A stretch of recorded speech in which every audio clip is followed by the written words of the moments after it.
Hey, it is Thursday afternoon. It's 3 o'clock here in Nashville, and I thought it would be really fun to jump on and do a quick Ask Me Anything and share one idea.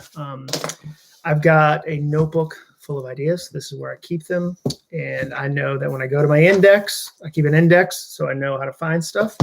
I go, okay, what are some ideas I need to talk about? I go to page 25. That's where the idea list starts. There's other stuff in here, plenty going on. An idea that I'm excited to talk about is idea number 7. And here's what I wrote down. Obstacles are features. Now, what does that mean? That means I went skiing with my buddy Randy. Randy lives in Salt Lake City. He's an ER doctor. He's an amazing skier. And we were on the lift, and we were overlooking these trails, and the trails had pipes on them for people to jump on and grind and snowboard and all these different jumps and obstacles. And Randy said, oh, that trail has a lot of features. And I didn't know that word. But in mountain biking terms, in snowboarding terms, in skiing terms, an obstacle is called a feature. And I thought that's a really fascinating way to look at obstacles. What if the things you bump into, the things that are challenging, you don't call them obstacles. You don't call them problems. You don't call them really difficult things that are ruining me. You say, whoa, this trail has a lot of features. Whoa, parenting has a lot of features. Whoa, building a business has a lot of features. Whoa, growing a YouTube channel has a lot of features. Whoa, doing a podcast has a ton of features. I think that one little word change can change how you look at things. So instead of saying, okay, I ran into a ton of obstacles, say, wow, there's a lot of features. There are so many features. This life is feature rich. The trails that don't have any features are boring. They are. They're boring. They're too easy. You get tired of them. The trails that have features, like enough to be challenging, are interesting. So I'm leaning into that idea. Instead of seeing a problem as a problem, instead of seeing a problem as an obstacle, instead of seeing a problem as some sort of failure on my part, I'm going to stop and I'm going to pause and I'm going to go, oh, this trail has so many features. Launching a book has so many features. So there's my one idea today. What would happen if you changed that word? Instead of saying obstacles, instead of saying problems, instead of saying, difficulties, instead of saying failures, instead of saying it blew up, say features. 2021 has a whole lot of features. It does. So that's my new word. No obstacles, all features. All right. Let's talk about questions. I'm in a suit. Why am I in a suit? Because I did a live event today. I do virtual events right now as live events start to slowly come back. So I had a virtual event and I wear suits. So I was on camera about an hour ago at a studio, and it was really, really fun. It was an amazing company, did a 45-minute keynote, hit my time. I've got 2 events next week, had one last Tuesday. So it's been fun to do those.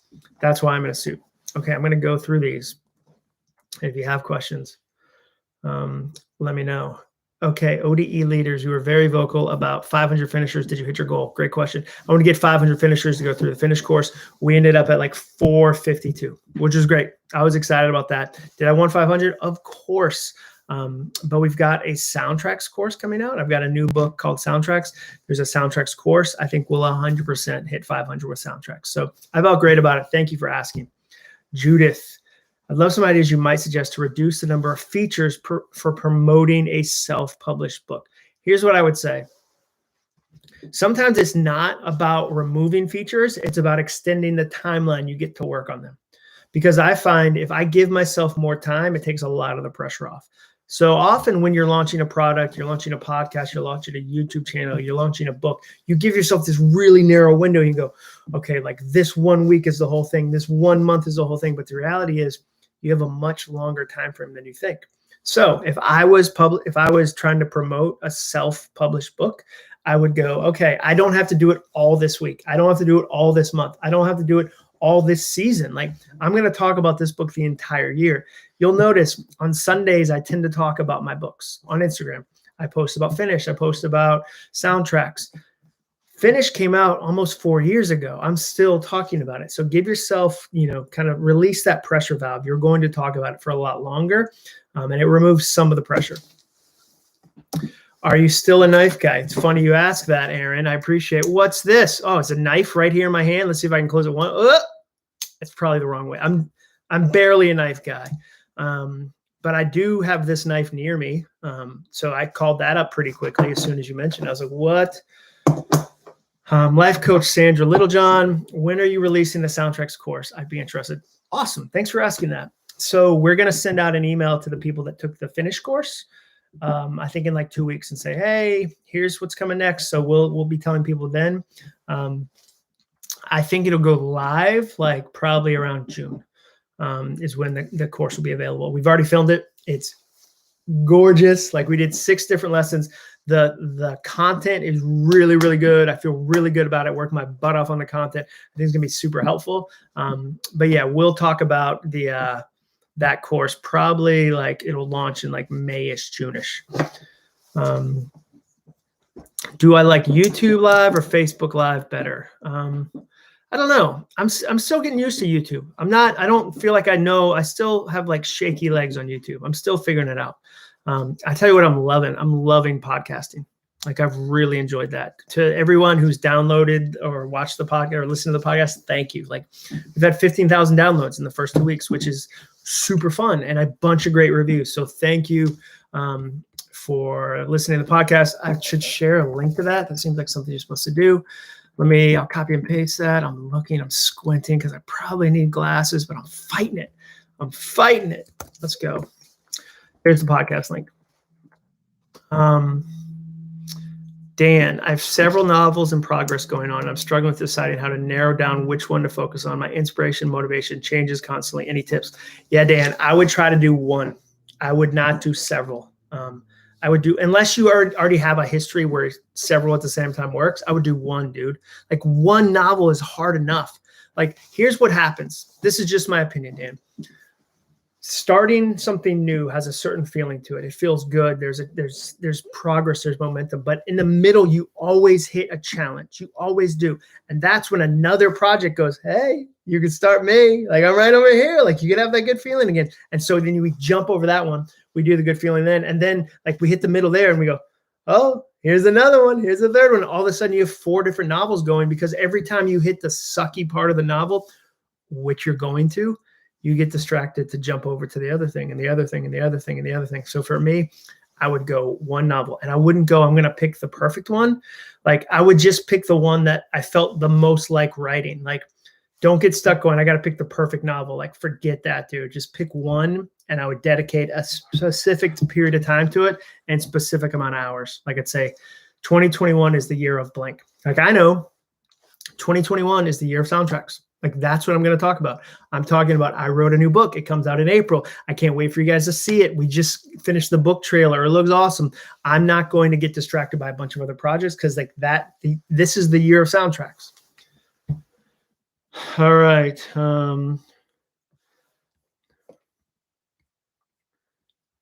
Let's see. Love the podcast. Thank you. Subscribe to the podcast. Thank you, Dana. I appreciate that.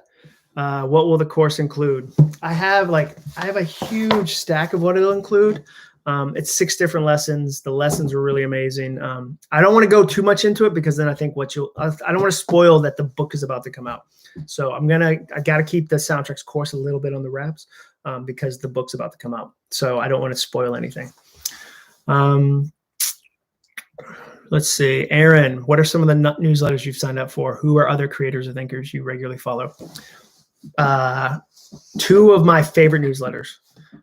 Oh yeah, 3 newsletters that I love. Lazy Genius, Kendra Adachi, I think is how I say her name. Lazy Genius. If you Google Lazy Genius, so good. Semi-Rad, SEMI Rad. If you look up Semi-Rad on Instagram, let's just make sure let's get his name right. Because Semi-Rad, you could probably get like a bunch of other stuff. Like, let's see. His Instagram account, if you want to find him, is Semi, SEMI _rad. Love his stuff. Then James Clear. How do you not like James Clear? It's the best. This is the cold brew coffee from Costco. I don't know if you've had that. It's delightful. It's very delicious. All right. My parents are trying to self-publish a book. It's interesting, but honestly needs a lot of work. They are asking me and my wife to edit for them. How do you handle it gracefully? Ooh. Do you want to never have Thanksgiving with them again? Because that would probably, like, if you are tired of going to Thanksgiving, you should be like, I'll edit this book, but I'm going to cut it in a lot of places. Like, if it were me, dude, here's what I'd say, Dean. Are you a professional editor? Is your wife a professional editor? If you are, then it makes sense. But if you're not, dude, it's kind of like your parents said, hey, will you cut our hair? Like, would you cut our hair? Like, just because I know you own scissors and we have heads. Will you cut our hair? And then, like, acting surprised that, like, dude, you gave them a bad haircut and it hurt your relationship. If it were me, I would not do that. I would say, Mom and Dad, I want this book. This is what I'd say. You should be like writing this down. Mom and Dad, I want this book to have the greatest shot at success. And the best way for it to have the greatest shot at success is to have a professional editor. So that's my answer. Now, I hope you don't type in, like, by the way, I'm a professional editor, because then, like, we got to come up with a different answer. Maggie, I bought the finished course in fall because I knew I wanted to take it in the future. Fall wasn't the right time. Will I still get a lot of it starting in the spring? 100%. It's not a New Year's resolution course. It's a finished course. So what's interesting, a lot of people do it multiple times. So they go, like, one person said, I do it every quarter because it helps me get my goals ready for that quarter. It helps me hustle in that quarter. So regardless of the time you start it, it's going to be fine. Like, so it's not a New Year's resolutions course. It's a finished course. Yeah, 100%. Okay.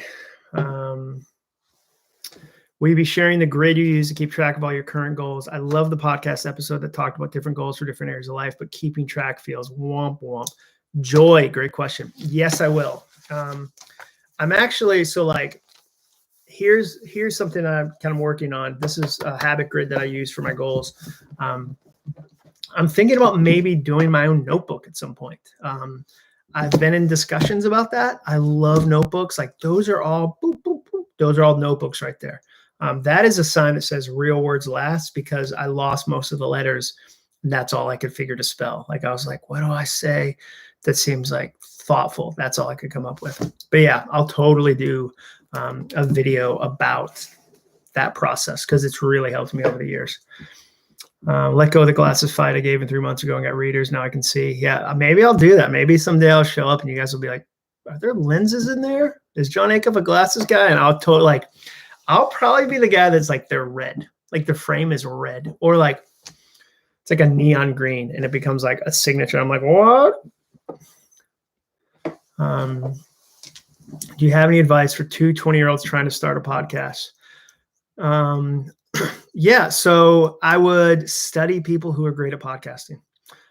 David Hooper, like right over there. I'm terrible at pointing backwards.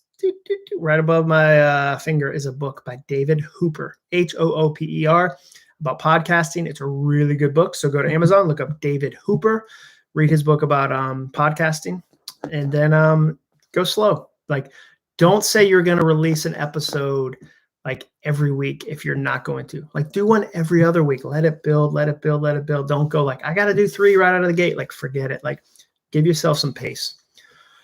All right. Goldenberry THM coach, what would you advise someone who felt led to create a course? What are the best reads/resources to create a course? Honestly, like, I would find a course in a topic you like and I would take it. Take a like not expensive course and see if it's something you like and see what they did. Like, I think one of the best ways to understand how to do a course is to take a course and take notes and to go, oh, okay, they did this amount of videos. Oh, they had a group level. Oh, they did this. Like, so go be a student of an actual course in a topic that'll help you, because then it's win-win. You get to grow and change and learn, but you also get to take notes on what works. That's what I would do.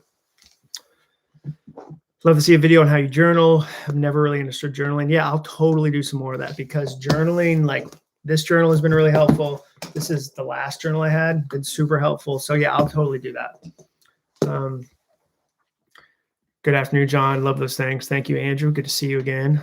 Aaron Patterson, did you catch the 6th season of Jade Fever that came out in December? I haven't, but it's on my list. Jade Fever, if you've never watched that show, is amazing. If you like to see people in the mountains desperately look for jade, it's there for you. It's a great show. We've been watching, and I'm a little embarrassed by this. we've been watching Married at First Sight.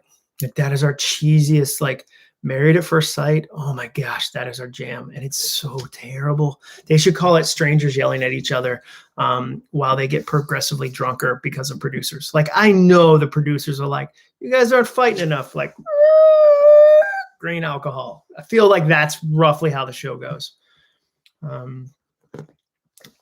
Lord, so something gaming. Is that the same suit from Instagram Live?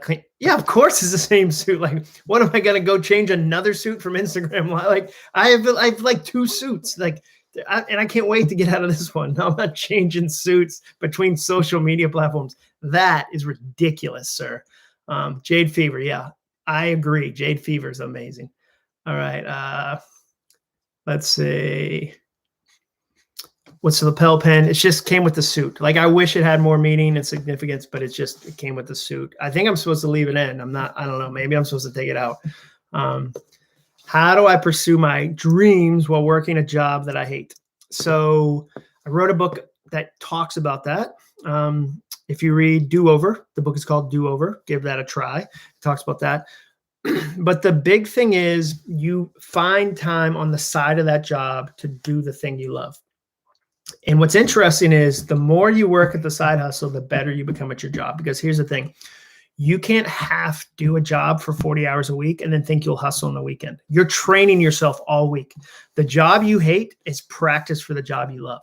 So you can't go, I'm going to be lazy at work. I'm going to be disrespectful. I'm going to hate this thing. And then I'm going to give all this great positive energy to my side hustle. Like, nope. Like, if you want your side hustle to work, you have to make your main job work too.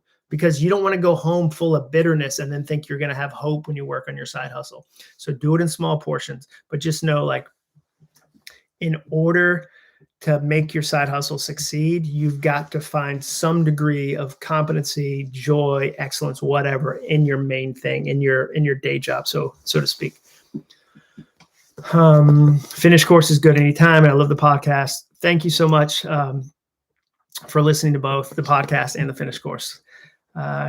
You wrote it down. Okay, good, Dean. Like, I helped you, like, in a way, Dean, I saved your family dynamics with that advice. And it's the suit. Like, I'm going to be real honest with you, Dean. If you had asked me a difficult question, like, should I edit my parents' book? And I wasn't in a suit. If I was in a sweatshirt, I'd probably been like, go for it. Like, see what happens. Like, roll the dice. But instead, I'm like, you know what? Got a suit on. Let's see what we're going to do here. Let's see. If you want to make your own notebook, holler at Ryder Carroll. He wrote the bullet journal method. Yeah, I've already been talking to Lloydstrom. They're the people who make the bullet journal. So we are 100% on the same page. They're out of Germany. Had a phone call with them yesterday. So we'll see. We'll see. They're awesome. I love that brand. I love that company. A light blue and glasses. I don't know about that. Evan Penn, as someone doing parachurch youth ministry and it's near impossible to meet students, what do you think would be the best use of my time currently? One-on-one interaction. If it were me and I was a youth pastor, I would be going out of my way to communicate with parents. Like, here's where we are. Here's what's going on. And then 2, I would be going out of my way to know my students. Like, anytime a year ago, 2 years ago, I guarantee there was a time where you were like, there's just so much going on. I don't have time to know each of the kids. Now you do. If you can't do Wednesday nights, if you can't do Sunday nights, whatever, I would go out of my way to do one-to-one as much as I could. And one-to-one can be, I called them, I reached out to them, we went on a socially distanced walk with a couple of them, whatever. I would make it about a smaller ministry versus a bigger ministry. If the bigger ministry shut down, do smaller. All right. Let's see. I'll answer a couple more. These are great, guys. These are great questions. I write copy and marketing materials for a company right now. I'd love to be a freelance copywriter instead. What would be the first step? The first step, Maggie, is getting a client.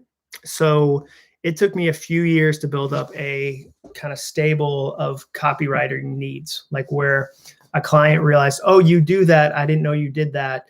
We've got a small project. Like, one of my small copywriting projects early on was I wrote jingles for a tire company. Like, so barbershop quartet jingles for a tire company. Like, it's very hard to work radial into a song, but I figured it out. So a big part of it is you find one client and it starts relationally. For me, it was relational. Like, it was knowing, like, okay, this person who knows I'm a copywriter has a copywriting project. I can price things, I can help them. And then I kind of built it up.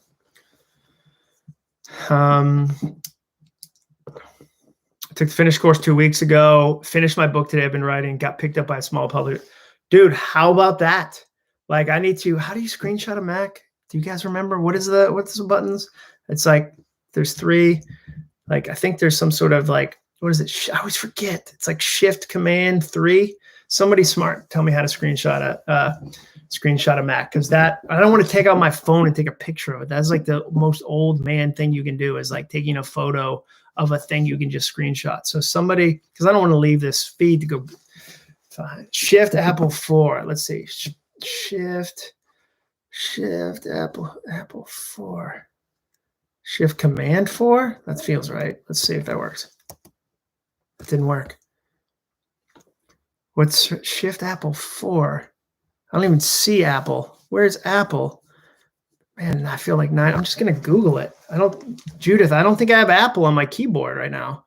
I have like a squirrely thing. I have an option. I don't see, I'm going to say screenshot. You made me do it. All right. Screenshot. Oh, on your Mac. Let's see. Shift Command 3. Shift Command 3. That's not, okay. Shift Command. I did it. I heard it click. That's great. That's great. So somewhere there's a screenshot. All right. Last couple questions. Leuchtturm. What service are you using for your website? I think WordPress. We got a new one, so I don't really know. We're about to launch a new website, so that'll come out in like 2 or 3 weeks. But all right, there's 21 minutes. Me in a suit. I got to go change out of this suit. That's enough suit for today. So guys, thank you for these questions. I hope this stuff was helpful. I love getting to connect with you guys. Please go listen to my podcast. The reviews are awesome. I really appreciate you guys writing reviews. It opens up doors to get guests when you've got downloads and you've got reviews. Like a lot of times when you go ask somebody to be on your podcast, they immediately go look at your other episodes. They immediately go look at your reviews. And if you got like 4 reviews, they're like, nah, I know you own a suit, Jon Acuff, but you have 4 reviews. So that you guys review the podcast means that I get to interview a bunch of cool guests, which is super helpful. And then I get to ask them a bunch of questions that'll hopefully help you. It's a circle. It's a circle of life. It really is. So guys, have a great rest of your day. I will continue to do these if you'll continue to watch them. So see you guys.